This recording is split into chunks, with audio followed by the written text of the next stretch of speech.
Our project was titled Leadership and Lived Experience, considering the value of people with lived experience as specialists in their field. So this project came from a previous project that we presented at the Exchange Conference in 2018, which initially stemmed from a community service learning project with the Blue Door program at Thrive. And then this project specifically kind of talk right in. Okay. Morphed into more so involvement with the Evolve program through Thrive. So for some background information, there's a historical resistance of health and social services involving people with lived experience in service delivery. So while we're making a lot of progress in that area now, it had been very resistant in the past. A lot of this is in relation to the use of the medical model, which considers people with formalized educations as specialists and kind of dispensaries of wisdom and knowledge onto clients rather than acknowledging the use of service users as people who have important knowledge. The roots of peer support work for people with lived experiences began informally on a volunteer basis. So the roots of peer support were informal, generally people coming together to help each other, involving things like Alcoholics Anonymous, Narcotics Anonymous, and self-help groups. Those sorts of groups kind of came about with the model of a mentor and a mentoree, in which both people are helping each other achieve their goals in life. In the 1990s, there was some increased movements in terms of user-led, stances in terms of what they wanted to see. So a preceding movement that was really big was the Nothing About Us Without Us disability movement, and those sorts of movements started to gain more and more acknowledgement and kind of awareness throughout the 90s. And recently, the role of people with lived experience is becoming more defined and widely accepted, particularly in community organizations and within the field of mental health and addictions. So we're making progress forward in terms of including people with lived experiences in these organizations, but right now we're still currently seeing this is mainly in community-based organizations, in less formal roles, and in the field of mental health and addictions.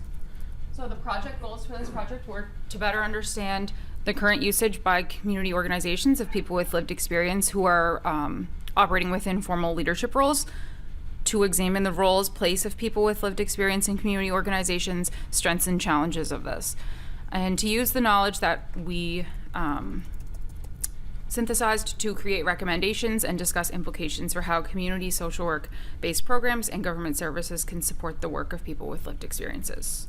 The methodology for the project. For this project, we defined people with lived experience as people who occupy a leadership role in the sense of providing clinical services, advocacy, role modeling, and consultation, and who have lived experience of the social or health issues that were pertinent to the field that they're practicing in. For the purpose of this paper, we focused on people with lived experience of sexual exploitation and their role in their community organization, which was the Evolve program through Thrive. The project consisted of two parts. So the first was a literature review, which was done through an iterative and participatory project, which allowed for the inclusion of people with lived experience as participants, but also as co-advisors and co-authors on the project. So it gave them more of a role, more of an active role in creating the outcomes. It also included semi-structured interviews with 3 people who self-identify as people with lived experience of sexual exploitation and who are currently in leadership roles in relation to their lived experience.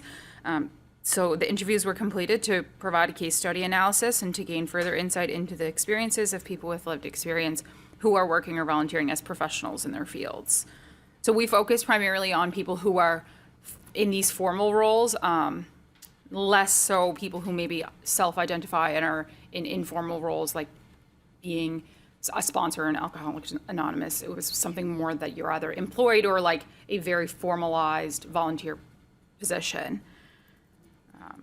So in order to analyze the data, we used an emergent synthesis strategy, and we chose this because it allows for the inclusion of diverse forms of data. So because this is a relatively new area of research and it's kind of just starting to gain more awareness and more people are looking into it, it helped us be able to kind of draw on different forms of research as we were going through the project.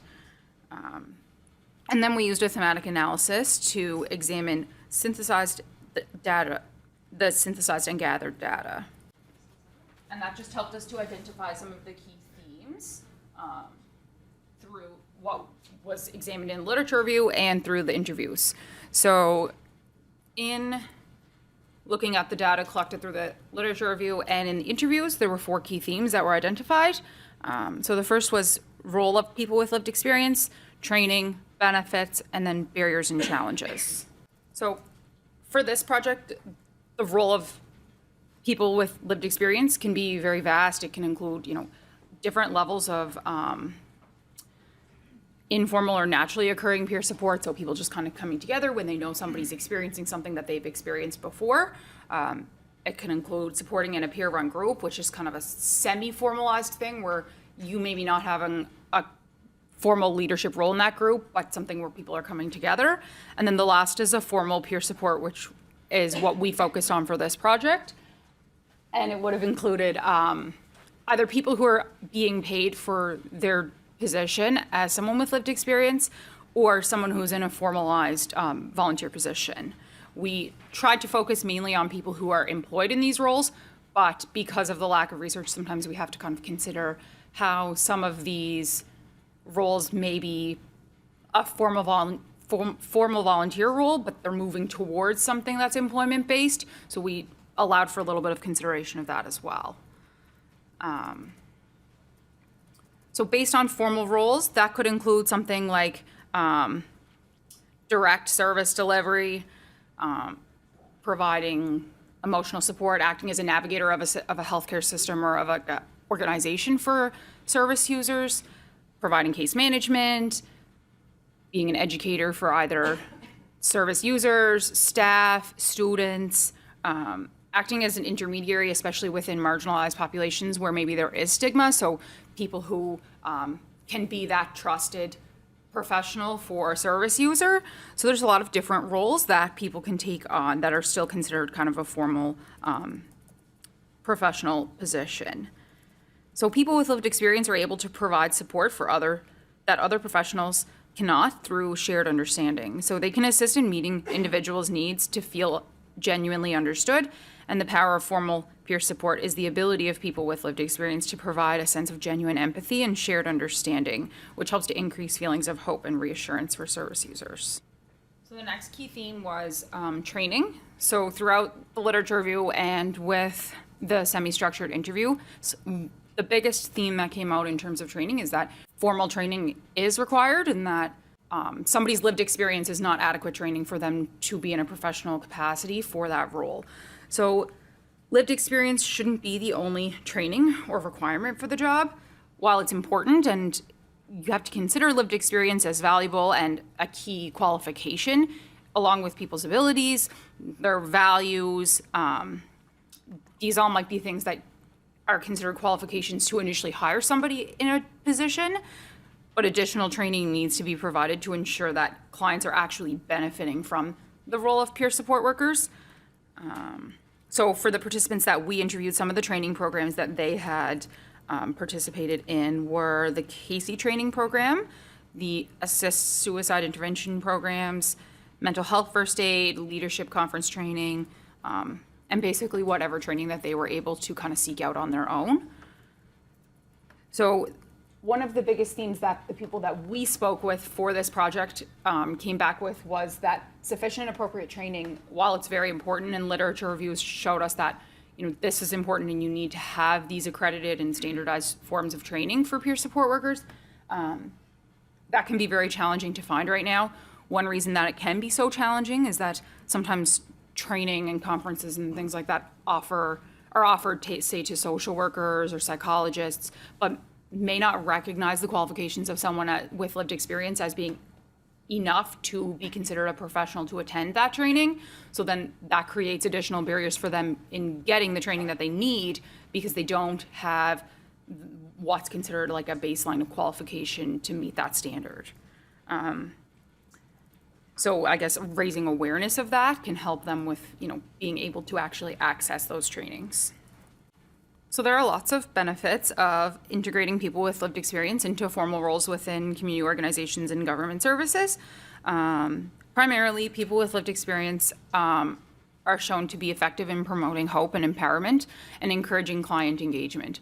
So there's research that shows that people with lived experience who are in these formal roles of supporting service users on the front lines are able to more effectively engage clients in the process of whatever service they're looking for. So whether it's, counseling services or whatever they're there for and whatever they need support with, they're able to kind of engage in a more active relationship with that person.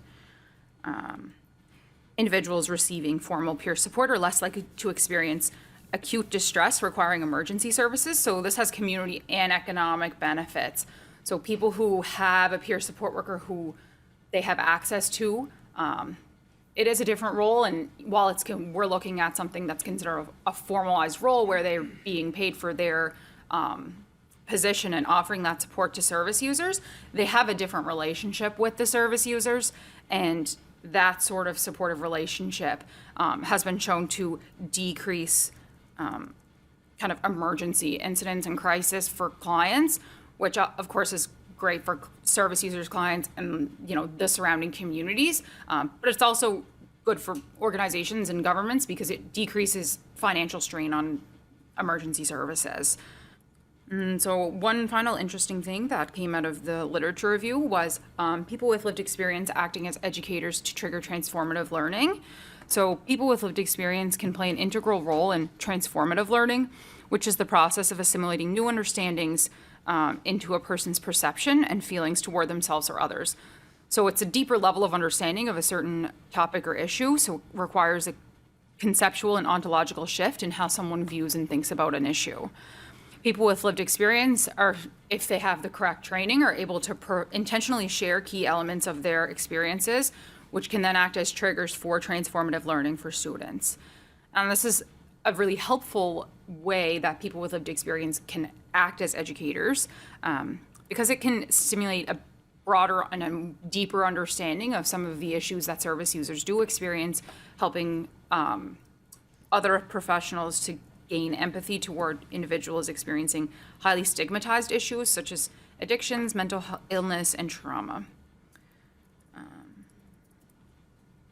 So for example, this can help people to understand by using someone's genuine life experience, if they're open to that as an educator, they're able to help people understand why people might remain in a dangerous or unsafe situation, why they may engage in self-harming behaviors, and it helps to encourage students to appreciate the complexity of these issues rather than just seeing kind of, this is what a person should do.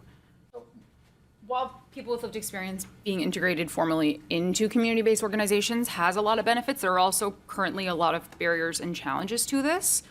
So one of the biggest challenges is systemic obstacles. So that would include things like criminalization of drug use and policies that favor enforcement rather than harm reduction. So things that require, like policies that require ongoing drug testing and stuff like that. So these policies are oppressive towards potential employees with histories of drug abuse or abuse, whatever stigmatized issues they have experienced, and they act as exclusionary measures toward people with lived experience.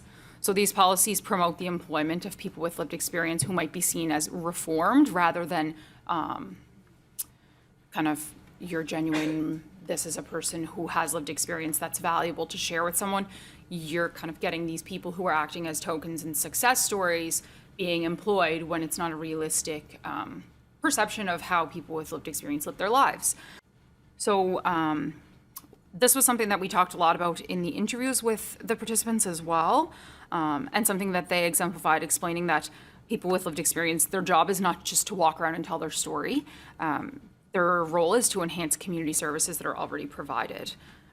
And especially with the people that we interviewed, their experiences are with exploitation, and they're aware of when they're being, re-exploited again, or when they're kind of being taken advantage of, and they shouldn't be relied upon as a success story to promote funding and the good news of the organization.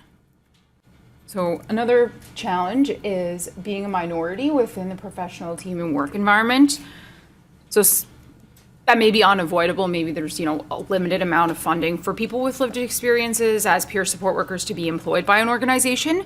But it can also still act as a challenge for people with lived experience trying to successfully integrate into those roles. People may have previous negative experiences of being kind of treated as fragile or weak by professionals. And that can lead to kind of this apprehensive feeling of people not being sure if they really want to take on this extra role and responsibility. And so they need to be seen as having a variety of skills that can be used in conjunction with formalized traditional skill sets, like the skills of social workers and other clinicians. So another reason why it can be hard for them to completely integrate into an organization is a lack of clear job description. So as I mentioned with the roles, there can be a variety of different roles that people with lived experience can formally engage in.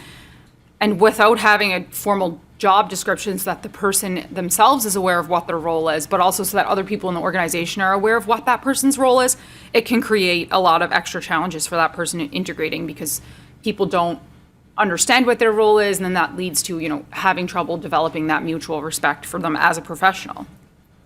Because we are so aware of what the distinguished roles of someone like a physician or a psychologist might be. And so when there's that ambiguity of what this person with lived experience is expected of on the team, it kind of diminishes the amount of respect that people may have for that person. So finally, there are different core values for people with lived experience who are employed formally as peer support workers versus other professions. So specifically, we looked at social work. So there's an organization called Peer Support Canada, and they have very different values than the Canadian Association of Social Workers. So the values that are guiding our practices, while the ultimate goal is to assist service users and to promote, respect and wellness, they're not the same core values that we're using on a day-to-day basis. So Peer Support Canada defines some of their core values as hope and recovery, equal relationships, self-determination, respect, social inclusion, authenticity, and trust, health and wellness, and lifelong learning in personal growth. So the Canadian Association of Social Workers would include core values of respect for dignity and worth of people, pursuit of social justice, service to humanity, confidentiality, and competency. So this can be particularly challenging for peer support workers and people with lived experience because they find themselves at times in conflict with traditional professional fields. So for us as social workers, it may be not as difficult to have conflicting ethical values and core leading values than somebody else. But for someone who's already in the minority, for them to then have different guiding core values of their profession, it can be even more difficult because they're maybe perceived as less valuable or less knowledgeable. Implications. So a big part of the reasons why we did this project is to find out how gathering this knowledge can actually impact future practice for social workers, for people looking and organizations looking to formally integrate people with lived experience into their employees, and how we can kind of move forward with research and practice. So social workers and other professionals can support the value of people with lived experience by sharing power with them, supporting them, acknowledging and advocating for their involvement. Professionals need to explore and learn about the vital role that peer support and people with lived experience have in service delivery. As social workers, it's our ethical responsibility to educate ourselves on the benefit of integrating people with lived experience into service delivery. We can continue to advocate for this and to advocate for these individuals to be incorporated into service use. And this is important because it is reasonable to believe that with increased paid support positions comes easier access to training opportunities, and then that comes a fair wage, and some of these systemic obstacles can decrease. So our advocacy for people with lived experience is really important because unfortunately we may be seen as somebody who has, higher qualifications or is their opinion and voice is more readily heard than someone with lived experience. So it's important to, be aware of that and use that to, as much as we can. So social workers should be mindful of the availability of peer support workers. So peer support workers and people with lived experience can provide a form of empathy and understanding that only someone with similar experiences is able to provide. We might, try to be as empathetic as social workers as possible, but we don't have that fundamental shared experience that they have. And so that is a difference that we just can't deny and can't pretend that isn't there.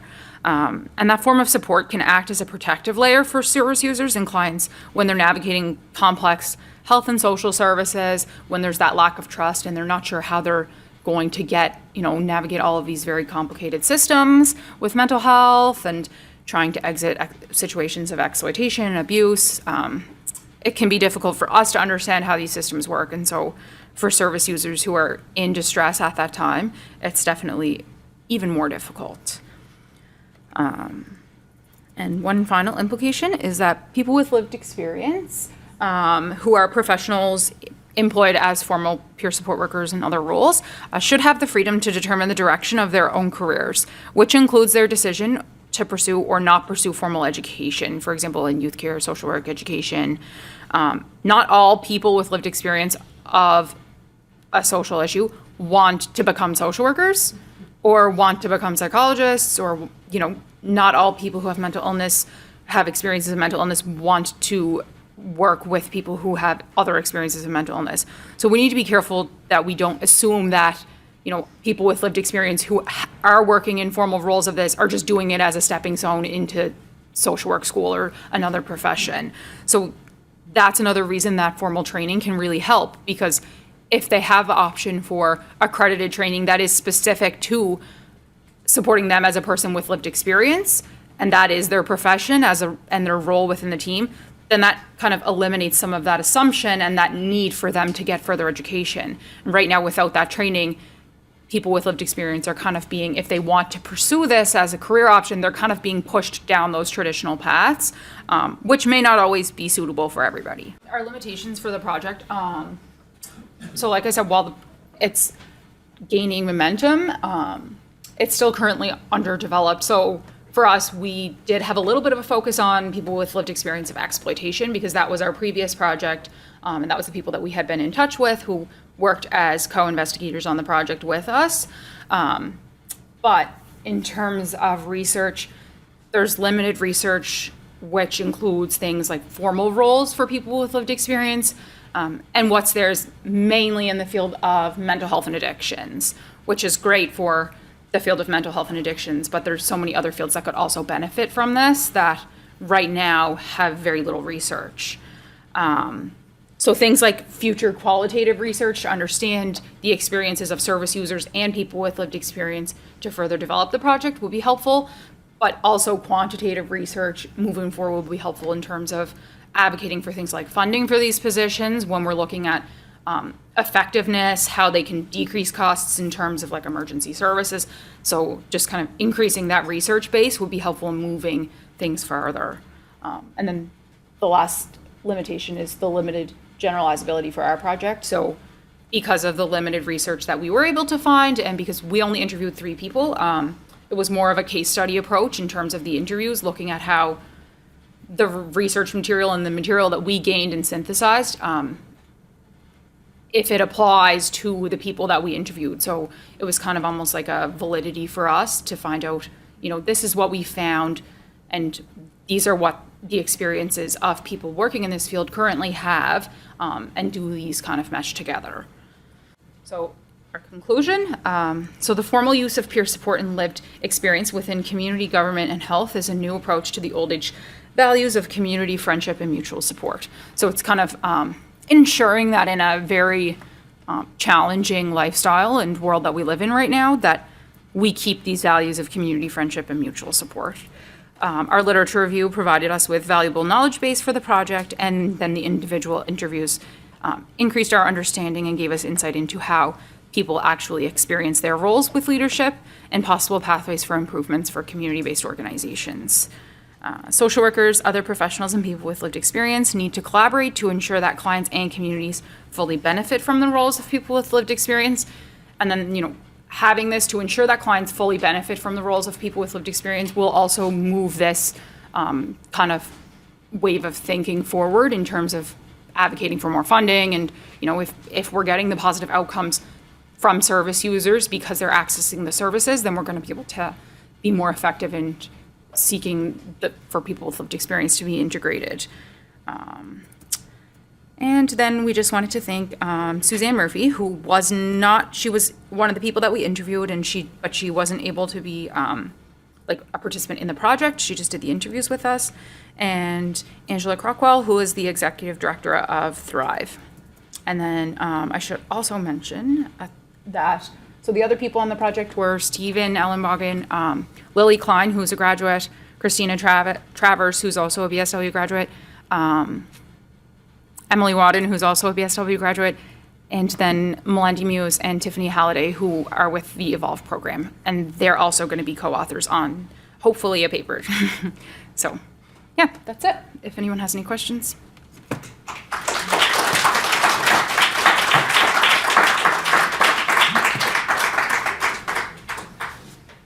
Yeah.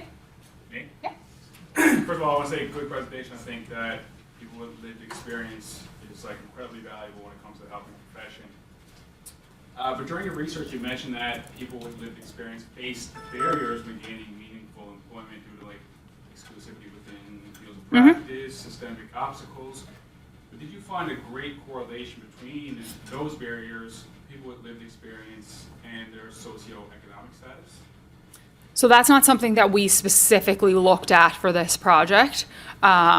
We found one thing that we did find in terms of like socioeconomic status is that it's part of the argument for why we should have these more formalized roles. Right now, society's kind of like, operating on this, people with lived experience might be volunteering their time, but that's not realistic. Like, people need jobs, and so, having someone in a formal role where they're paid for their role as a peer support worker or as a person with lived experience, doing management type things or policy reviews, helps them with their socioeconomic status, and it allows organizations to fully benefit from that person's experiences and what they're able to provide to the team. And we saw that a lot. I think Suzanne talked about it a lot in her interview. It's hard to be someone with lived experience when you want to provide that level of support to service users and to have that full engagement with something, but you also have to have a full-time job because you have to survive. So it's ironic how, you want to be in a position, but you can't, so you face the systemic barriers, which therefore don't allow you to get the employment. Yeah. And it's like, how do you get out of that? And that's this, and with, attending trainings and trying to get qualified to do these things, you need to have something behind you that's enabling you to do that. And without being paid for your role, it's almost being taken advantage of in some senses. And I don't think that's not the intention of community organizations. But without having the funding to be able to pay these people, you can only expect a certain level of involvement because they have to make a living some other way. My question is, I guess, from the people here, university used to have a division of lifelong learning where people could go from the community and take courses at MUN. I mean, when I was working in professional life, that was a really big thing for people that worked out in the community. They would come into MUN and take a course on communications or a course on writing or basic accountancy. There were all kinds of ways for people in the community to interact with the university. As soon as the university opened its Office of Public Engagement, that was closed down, the Division of Lifelong Learning, to my understanding. I don't know if anyone here knows whether the university has any opportunities now. But it strikes me as a gap in publicly engaged university that we do not provide opportunities for people in our communities to receive the training they need to be peer support workers, or that we're not advocating for that training for those people as an educational institution. So I'm just kind of throwing the gauntlet down on people in social work that this is a role, an advocacy role that the School of Social Work could certainly try and spearhead in our community to provide formalized training opportunities for people with lived experience who want to work in the community, and to partner with community to provide those opportunities by finding out what community needs from its peer support workers. Because if that's a gap, that's always going to be a gap, and you're not going to build the capacity that Christopher was just talking about among people with lived experience. They're not going to have the opportunities to work if Yeah. There are a lot of awesome best practices guides and actually like formulas or training manuals. Most of them in context of mental health. Mental health peer support. But Yeah. I know of And probably HIV. a dozen different. Yeah, it's hard to kind of move forward with, I think, other forms of training. And I know, there's GEMS, which is an organization in the US that has great training. But again, my understanding, and unfortunately, Mel and Tiffany were hoping to be here and couldn't, because they have a more in-depth understanding of it. But my understanding is that, they have to seek these opportunities out a little bit on their own, and the funding can be hard. Even when places like Thrive and Evolve and all these programs, they want this training for their employees.